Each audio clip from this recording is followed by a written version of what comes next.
tua obra, o clima está nas nossas mãos, está aqui. E estamos aqui hoje a fazer uma sessão de leitura e debate. Assim, o nosso convidado, Dr. Rui Pacheco. Biólogo. Antes de mais, queremos agradecer e por se ter disponibilizado este tempo para estar aqui connosco. É todo o gosto. Obrigado. Agora é o...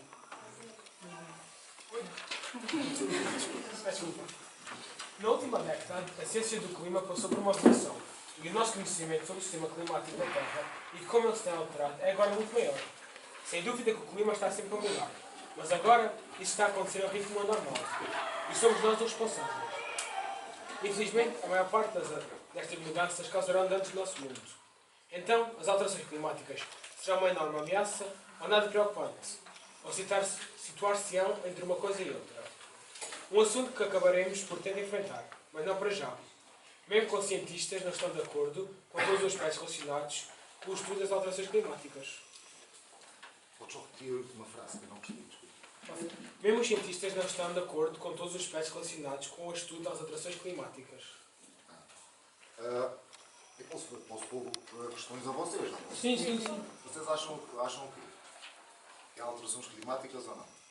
Acho que são visíveis. E vocês conseguem observar isso de que forma? De vez em quando está calor, Por exemplo, hoje Quando está está... calor, sim. Quando a temperatura devia estar um bocadinho mais baixa, ela está alta, não é? Mas Oscila frequentemente. oscila com muito mais A frequência. falta de chuva. Falta de chuva que é mais visível, ainda por cima nós estamos numa zona ribeirinha. Eu sou açoriano, por isso tenho muito conhecimento. Nós estamos numa zona ribeirinha, nós estamos à beira do rio. E nós que vivemos aqui na barquinha, nós percebemos claramente que a quantidade de água é muito menor, não é? Por isso, essa questão dos cientistas, alguns estão de acordo, outros não estão de acordo, não é bem assim. Os cientistas estão todos de acordo. Os cientistas, os verdadeiros cientistas, estão todos de acordo de que as alterações climáticas existem e vão se manter e piorar.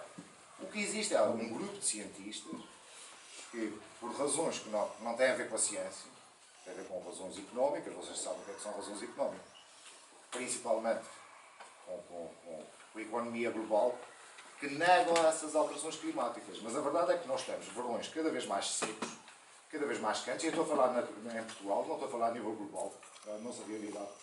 Temos verões cada vez mais secos, cada vez com menos chuva. Quantas pessoas sofrem de alergias aqui? O facto de haver cada vez mais gente com alergias é um síntoma também das alterações climáticas.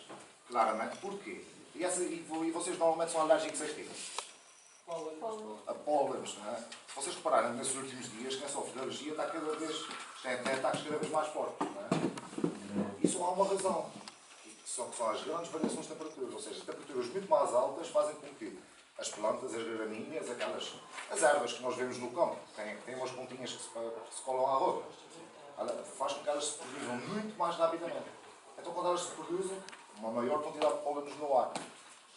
Vocês ainda têm dúvidas de que as alterações climáticas vieram para ficar? Penso que não. Os cientistas, não têm a mínima dúvida. Os cientistas. Agora, quem tem interesse económico, não. E aí, se calhar, já vem outras questões. Vocês depois põem mais à frente, vamos já falar. Como o Matéio leu, o livro refere a parte do aumento da temperatura global sobre a vida animal. E a pergunta que queríamos fazer era quais serão as consequências mais fortes. Para a vida animal, numa extinção em massa, se perdura 95% das espécies animais, mas não só animais, pois esta questão é animal, mas também vegetal. Toda a gente já viu, vocês utilizam muitas redes sociais e já viram muitas imagens de ursos polares isolados em blocos de neve, que é a imagem mais chocante. Mas neste momento, nesta altura, mais de 75% das espécies animais do mundo estão em situação crítica. Eu não sei se vocês já falaram alguma vez, mas existe uma escala quanto à situação a que cada espécie se encontra. Em que a situação ideal seria least concern, nada preocupante. Se ela tiver numa situação nada preocupante, quer dizer que ela está estável. Mais de 75% das espécies já estão em situação crítica, ou seja, está a 2 níveis de extinção. E como é que isto vai... E porquê é que isso está a acontecer? Se vocês pensarem no aumento da temperatura, que é o que está a acontecer agora na semana, vai alterar profundamente os ecossistemas locais. Alterando os ecossistemas locais, vocês vão ter alterações na reprodução desses próprios animais. Começam por ter alterações nos produtores, ou seja, nos vegetais. Eles vão se reproduzir numa época. Porque, em vez de eu estar a falar tanto, vocês vão interagir comigo. Por que razão os pássaros reproduzem-se na primavera? Vocês já pensaram? Não, eles reproduzem-se na primavera, os pássaros, não é? Dá mais alimento. Está mais alimento. E a maior parte dos pássaros alimentam-se de quê? Minhocas lá. Minhocas larvas ou sementes, como ele disse. Agora imagina, a época de reprodução dos pássaros, eles não escolhem a época em que se vão reproduzir. Há vários fatores que fazem com que eles se reproduzam uma determinada época. A luminosidade, a temperatura, a disponibilidade de água. Como eu vos disse há pouco, se algumas espécies vegetais estão-se a reproduzir mais cedo, então significa que quando chegar à altura de reprodução desses pássaros ou dessas aves, elas vão ter menos disponibilidade de alimento. Então significa que, porquê? Porque o ecossistema desses seres foram alterados. Então significa que a reprodução vai ser alterada. Vai ser prejudicada. Sempre que a reprodução é prejudicada, qual é a consequência? Vão ter menos indivíduos e menos espécies. Isso é uma das razões, que é a alteração climática. Mas tem a ver também com a disponibilidade da água, tem a ver com a qualidade do ar. Ou seja, não se esqueçam que as alterações climáticas têm a ver principalmente com os gases poluentes que nós emitimos para a atmosfera. As Chinas já sofrem muito. Exatamente. Sofrem muito e alguns componentes, alguns poluentes que existem na atmosfera podem provocar pequenas mutações, e vocês são dessa primeiro e não são de ciências, mas quem é de ciências, mutações são alterações a nível genético, que faz com que aquela espécie possa também sofrer alterações e se for menos adaptado. Outra questão que nós vimos. Quando é que os cientistas perceberam-se que o aquecimento global ia pôr em causa a vida na Terra? Os primeiros cientistas foram logo a seguir à Revolução Industrial, à Grande Revolução Industrial. Mas registros foi principalmente quando o Keeling começou. Vocês já viram falar de Keeling? Há um gráfico de Keeling que é um gráfico que mede a quantidade de CO2 que existe na atmosfera, dióxido de carbono que existe na atmosfera. Por volta de 1958. Por volta de 1958 começaram a ser utilizados, são chamados gases traçadores. Os gases traçadores são gases que nós utilizamos para medir a qualidade do ar. E a partir de 1958 nós não, que não era vivo. Mas os cientistas começaram a medir a quantidade de CO2, que é um gás traçador, na atmosfera, e desde aí começaram-se a perceber que a quantidade de CO2 era elevada, e depois era uma associação direta. A quantidade de CO2 elevada, a temperatura tinha que subir. Eu agora vou ler aqui um excerto do nosso livro. 2050, a grande barreira de coral atarracada. De todos os ecossistemas marinhos, nenhum é tão diversificado e belo em cor e forma como um recife de coral. E nenhum, dizem-nos os meteorologistas e os biólogos marinhos, está mais ameaçado pelas alterações climáticas. Esta é uma questão sensível para a humanidade, pois os recifes de coral geram um lucro anual de 30 milhões de dólares, sobretudo para pessoas que praticamente não dispõem de outros recursos. O prejuízo financeiro pode, no entanto, ser um mal menor. Cidadãos de 5 nações dependem inteiramente dos atóis, enquanto que os recifes limítrofes constituem a única barreira entre a força do mar e outros 10 milhões de pessoas. Se estes recifes fossem destruídos para muitas nações do Pacífico, isso representaria o equivalente à destruição dos diques da Holanda. 1 em cada 4 habitantes dos oceanos passa pelo menos uma parte do seu ciclo de vida nos recifes de coral. Tal biodiversidade é possível graças à complexa arquitetura dos corais que proporciona muitos esconderijos, bem como à falta de nutrientes na cristalina água tropical. Níveis baixos de nutrientes podem promover uma grande diversidade. O melhor exemplo disto pode ser visto nas planícies inférteis na areia da província do Cabo, na África do Sul, onde 8.000 espécies de arbustos de flor coexistem num meio tão pluriforme como o da maioria das florestas tropicais úmidas. Os recifes de coral são o equivalente marinho das planícies desérticas da África do Sul.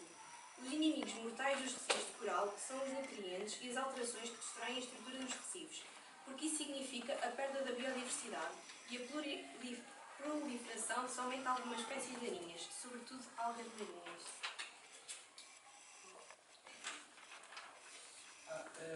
Tendo em conta o seu artigo, tenho aqui uma pergunta. Serão os recifes de coral realmente a iminência cultural? Sim. E de forma quase definitiva. Ou seja, nesse momento não há muito que se possa fazer pelos recifes de coral. Como vocês ouviram no excerto, quando se fala em biodiversidade, a quantidade de espécies que existem em determinado local, geralmente as pessoas associam acho que no início então à Amazónia, não é? À Amazónia. Mas não, os locais com maior biodiversidade sempre foram os corais.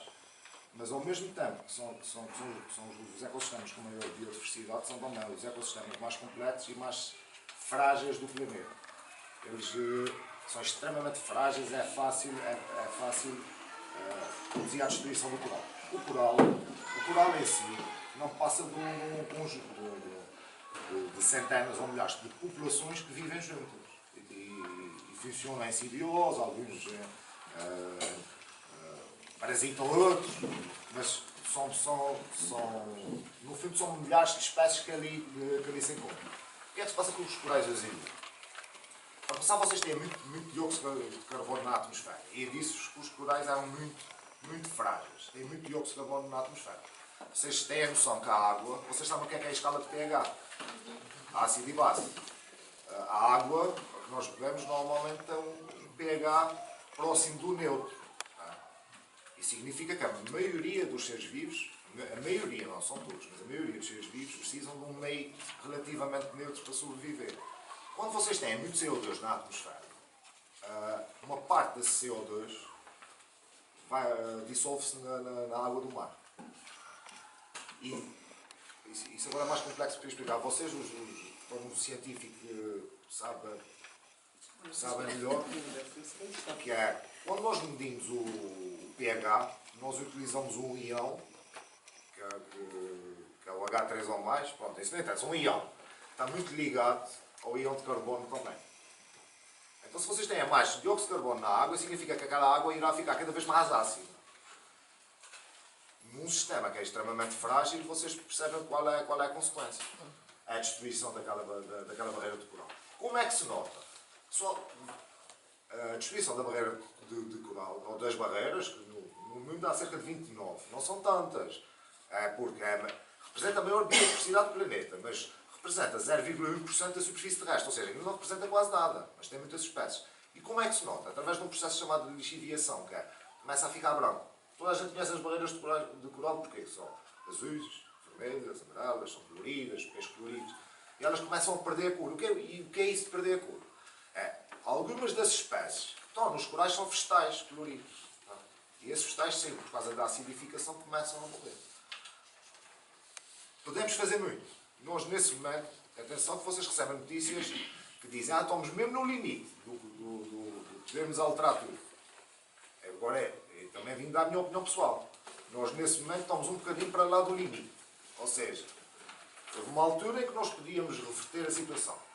Se nós não começarmos a atuar desde ontem, nós já não conseguimos reverter o aquecimento global. No caso dos corais, eu acho que nós já não conseguimos reverter o desaparecimento dos recifes de coral. O impacto é terrível. Porque quando nós falamos, o fim do planeta Terra, o planeta Terra não vai desaparecer. O planeta Terra vai continuar aqui. O que vão desaparecer são a maioria das espécies. 99% ou 99,5%, mas ficam sempre algumas espécies cá. O grande prejudicado com o aquecimento global somos nós. Porque, como tu disseste, quantas receitas geram os recifes de coral? Muitos milhões. Não interessa, não é? Muitos milhões. Quantas pessoas sobrevivem à custa do recife de coral? Através da pesca, através do turismo, através de inúmeras formas. E essas pessoas, sim, o recife de coral provavelmente já não se vai regenerar, Existem alguns casos em que eles já se começaram a regenerar, mas isso é por situações ainda totalmente desconhecidas. E as populações desses locais, que já são poucos, com exceção da Austrália, sempre vão ter cada vez mais dificuldades. Mas acho que temos que tentar, mas dificilmente vamos conseguir. Onde é que isso acentua-se mais? Em que oceanos? Principalmente no Pacífico. Isso... Tem a ver com o El Niño também. O El Niño está assediado. O El Niño é uma alteração climática a nível global. Vocês já ouviram falar? O El Niño. Há uma parte do livro que fala sobre isso. O El Niño. E o El Niño é no Pacífico. E no fundo, o que é o El Niño? O El Niño faz com que, na zona do Equador, como há maior incidência de sol, a água evapora mais rapidamente. Ela, quando evapora, é obrigada a subir. E ela sobe de forma a grandes níveis. Chove imenso naquele local e o ar depois é obrigado a deslocar-se para outras zonas onde arrefece e vai ter que descer. O El Niño surgiu por o maior aquecimento global. E no Pacífico, o El Niño tinha uma localização, ou seja, esse fenómeno tinha uma localização específica. Então, com o aquecimento global, houve uma deslocação, ou seja, zonas onde era suposto chover deixaram de chover e zonas onde era suposto ser mais secas, começou a haver mais chuva.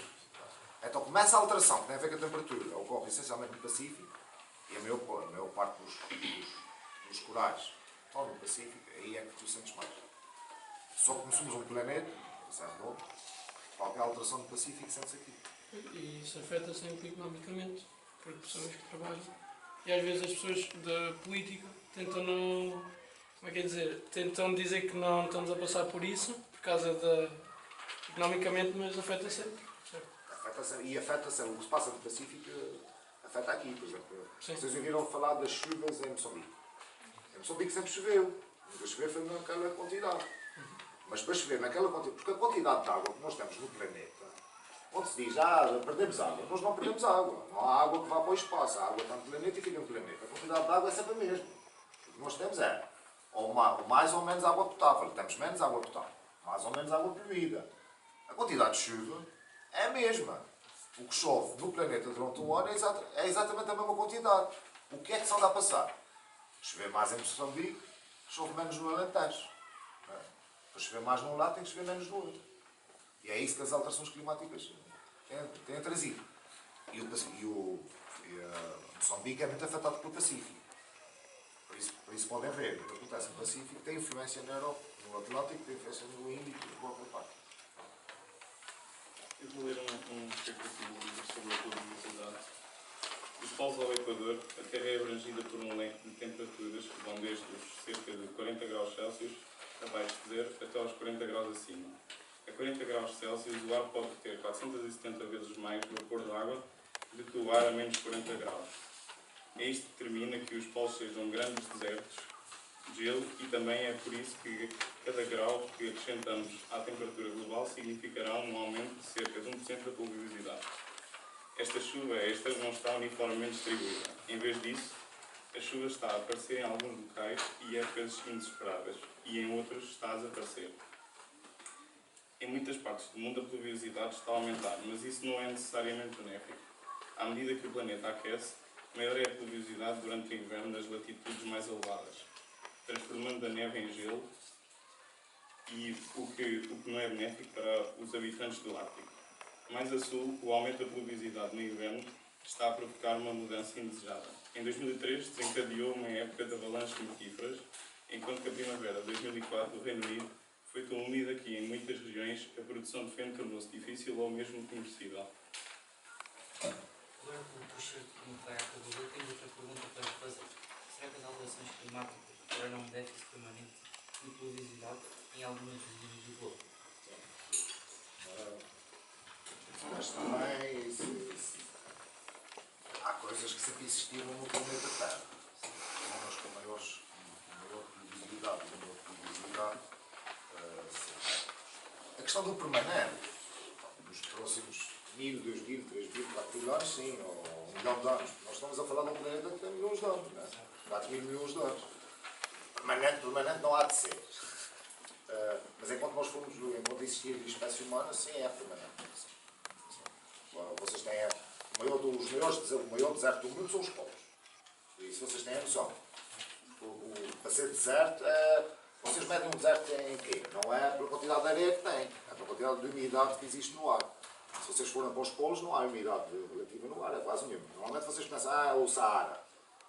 Mas no Saara apenas não chove, tem de umidade também, mas o maior é nos polos. Sim, se vocês reparam, a tendência é para que o Alentejo fique como o norte da África. E isso porquê? Tem chovido cada vez menos. Vai chover cada vez menos. A taxa de evaporação, como é menos água, a taxa de evaporação é cada vez menor. Então qual é a tendência? Transformar-se num deserto. Quanto tempo é que isso leva depois a reverter? Centenas de milhares de anos ou milhões de anos.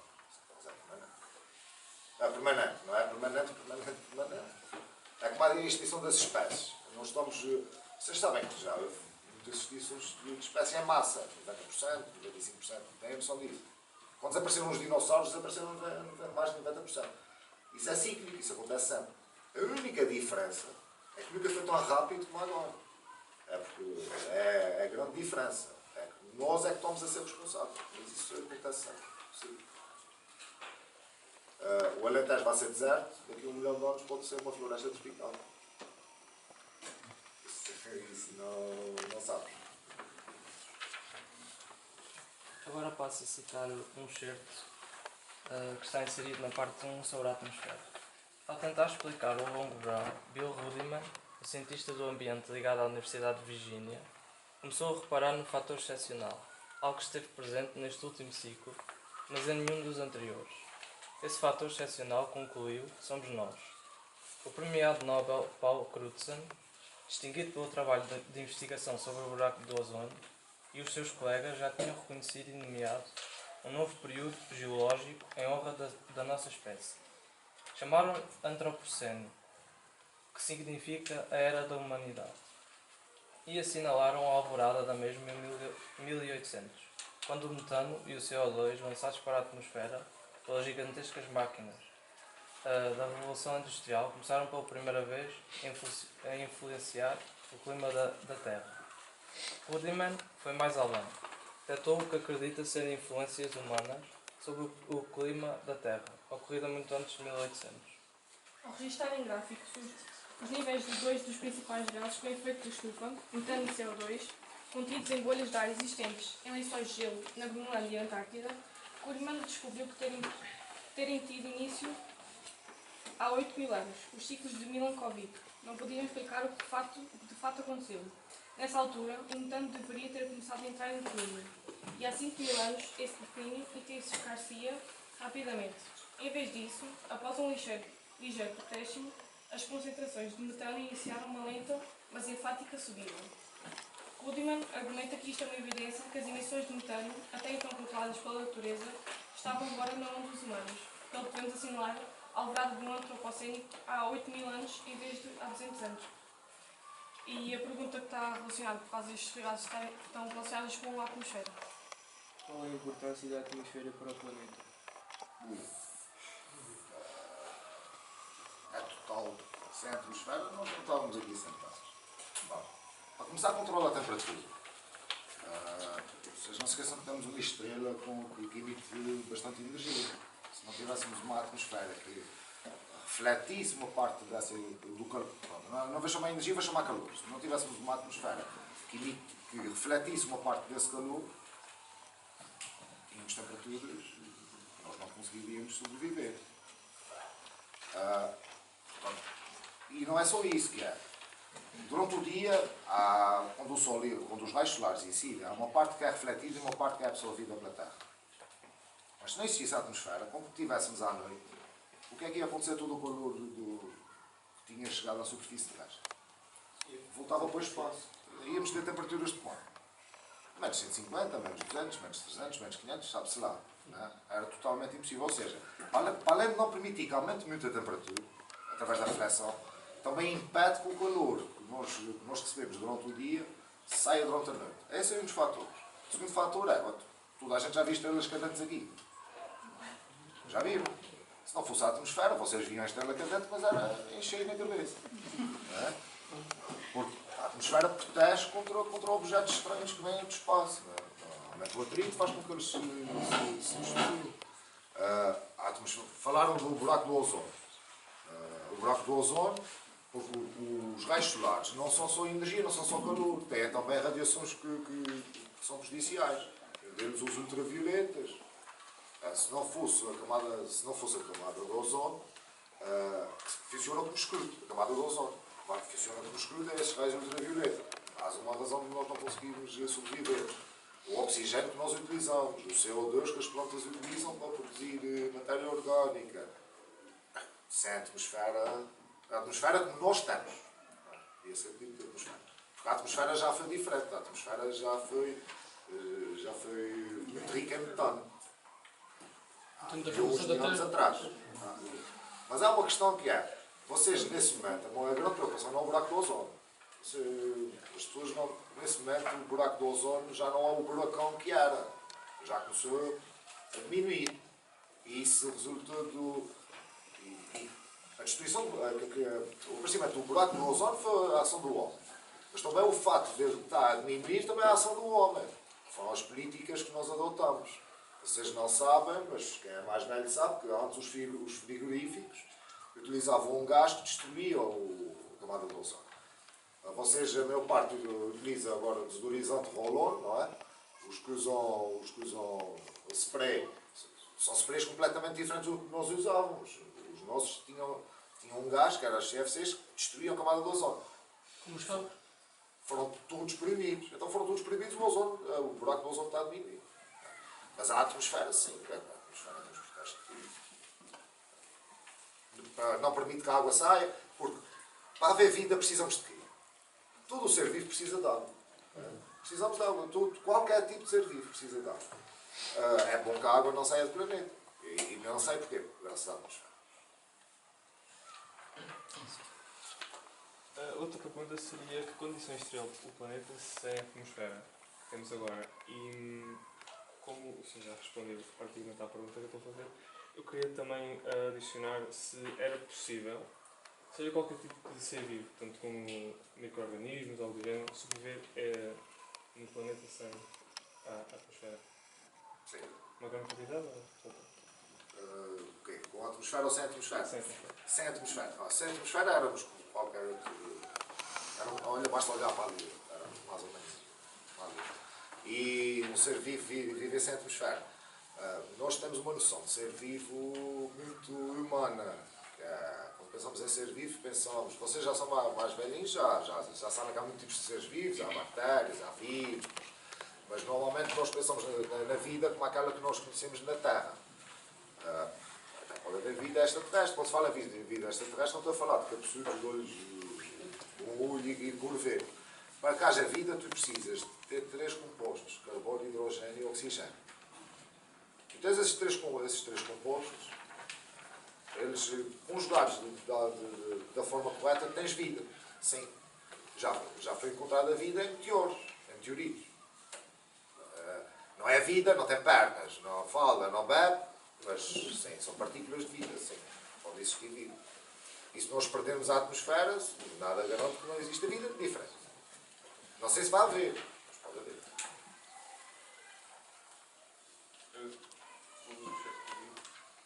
Para muitas pessoas, a solução para o problema da alteração climática assemelha-se a subir uma escada de combustíveis imaginários. Cada degrau contém uma quantidade de carbono cada vez menor. A ideia subjacente é de que ontem era o carvão, hoje é o petróleo e amanhã será o gás natural. Existe-á o paraíso quando a economia global fizer a transição para o hidrogênio, o combustível totalmente isento de carbono. Então, a minha pergunta, enquanto o que eu leio é, na sua opinião, quais é que são as probabilidades de haver uma transição da utilização do petróleo para o hidrogênio? Se vai haver. Sim. Quais é que são as probabilidades? São grandes. Pode não ser com o indivíduo, mas é grande porque o petróleo é uma energia não renovável. O petróleo vai acabar. Estão a atrasar essa mudança. Atenção que o hidrogênio já pode ser utilizado em tudo. Vocês sabem como é que se produz o hidrogênio como fonte de energia? Muita poluição foi criada E vocês são o reflexo disso. Se eu mandasse, eu tentava era preparar as populações futuras, e isso não dura uma geração, nem duas, nem três, 4 ou 5, para menos consumismo. Porque cada objeto que vocês compram tem um impacto no ambiente gigantesco. Essa parte do consumismo, apostar. Sem fiscalização maior aos poluentes, vocês todos conhecem Torres Novas, vocês conhecem aquela poluição ali ao pé do Pingo Doce. Não é? Acho que não é preciso ser nem GNR, nem biólogo, nem LUM para observar aquela poluição. Uma fiscalização mais atenta, a aposta nas energias renováveis, repor a floresta. Mas por isso é que eu não quis dar a resposta da floresta, sabes porquê? Se tu agora colocares as espécies que já existiam nesse local, elas já não estão adaptadas. Por isso, tu punhas, mas... Era mais pelo... Não construir barragens. Não construir barragens. Sim, obtemos energia e toda a gente diz, mas é uma fonte de energia limpa.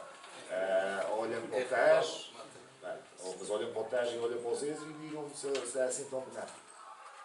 Mas, em relação a essa poluição de Torres Novas, Sim. já tentaram denunciá-lo, só que basicamente continua. É por questões políticas. Ali não é questões políticas, ali é uma questão pessoal.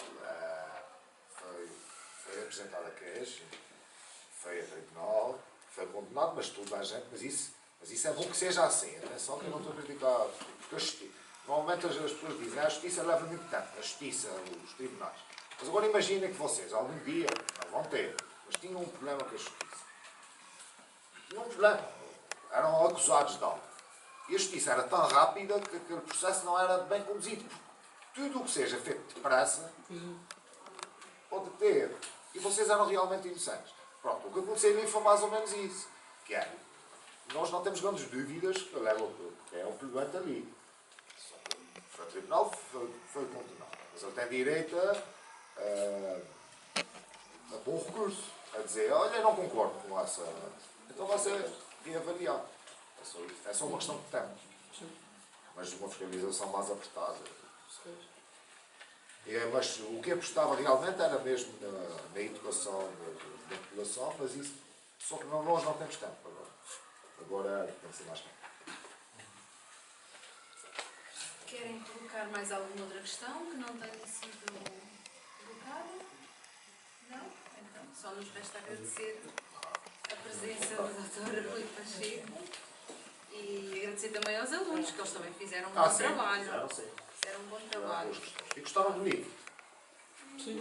Ou só leram ao Acho que era um pouco complexo. Era muito Sim. Era muita informação. Em algumas partes demasiado técnicas. É um bocadinho técnico. Atenção que há coisas que já estão Atualizadas. Sim. Porque no ambiente das alterações climáticas, num ano, já fomos. Não sei se a Isabel quer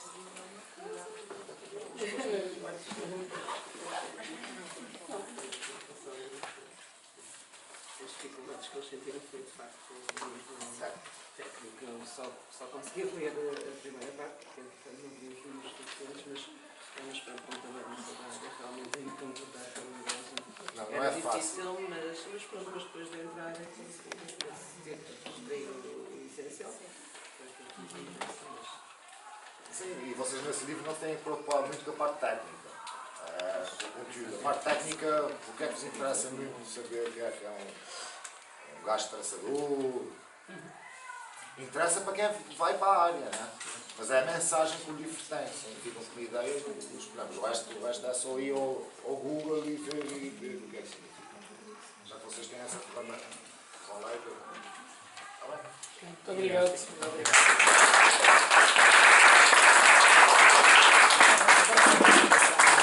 Já sabem, no próximo ano letivo o projeto continua com outro tema, outro livro. Certo? Pronto, obrigada. Tem que ser.